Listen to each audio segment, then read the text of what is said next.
Kaya natutuwa ako sa mga report mo. Salamat, sir. Kasi tinutulungan tayo sa... Ito hindi pa consumer. Medyo may intriga ng konti. At yung mga kid yung involved. I don't know how you feel about it, Chair.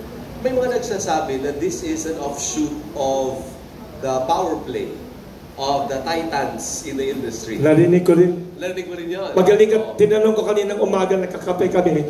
Sabi ko, Chairman, mukhang ito ng away kasi parang tingin natin ordinaryong tao, hindi spontaneous, hindi, tama kayo. Parang feeling, Hindi tanungin natin. ano reaction niyo? Meron ka bang parang kutob din magaling si Alvin. Offshoot ito ng away ng mga titans sa industry. Mga big vested interest. Yes. Di ba? Yung clash of interest. Naipit ka sa gitna, ma'am, or may nasali ka. Yes. Kaya yan nangyari sa'yo. Ang galing na. Yun ang tanong ng ibang journalist sa akin natin. Ang galing ni Alvin. Pwede ka detective. Thank you. Paborito nga yata po yung tanong ng mga journalist sa akin. Pero ako po kasi, siguro kung sumagi yun sa isip nyo, hindi naman malayo sumagi din yun sa isip ko. Diba?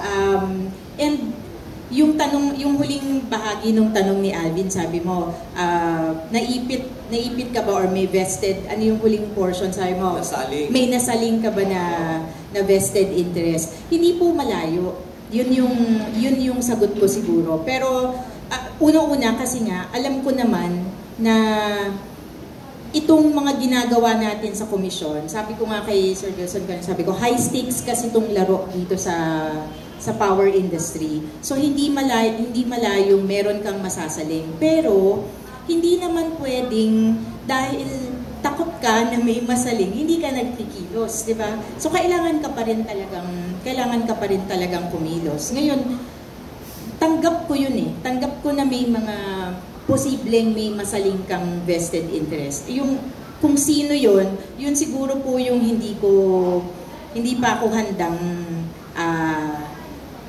magsalita. Kasi po ayoko naman to unduly accuse or unduly make certain accusations. So, pero yung tanong mo, hindi naman tayo bagito in that sense. Alam naman natin na posible yun. Thank you. Magaling si